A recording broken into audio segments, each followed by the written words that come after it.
ka na, Papay. Ano yung ibig sabihin ng magandang buhay? Ano sinasabi mo tapos hindi mo alam? Ha? Magandang buhay ko na Tulad ng?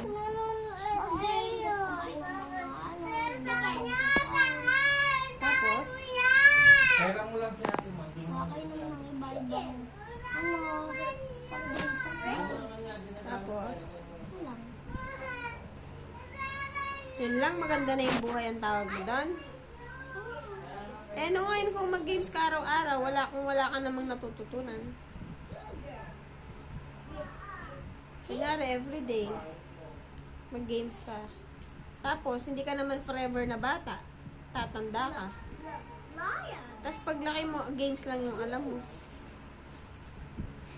Paano yung pagkain mo? Paano ka makakapasok ng trabaho? Or makakikita ng pera? Kung games lang ang alam mo, anak. Anak. Magandang buhay pa kaya yung tatawag mo kapag wala ka ng makain? Magandang buhay pa itatawag mo kapag may pang games ka nga, wala namang laman yung tiyan mo? Kakainin mo na lang, puro itlog, o kaya noodles, o kaya tuyo. O kaya mag-uulam ka ng toyo, o kaya mag-uulam ka ng mantika, tas asin. Swerte ka na kung may kanin. Maganda buhay tawag mo doon? Hindi. O kaya, sige, nakakakain ka ng candy, chichirya. Pag sumakit na kaya yung ngipin mo, magandang buhay pa rin ang itatawag mo doon? Hindi.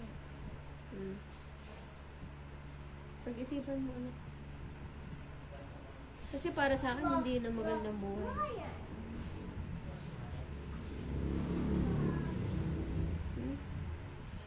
Pag-isipan mo. Bakit pinapagbigyan ka ng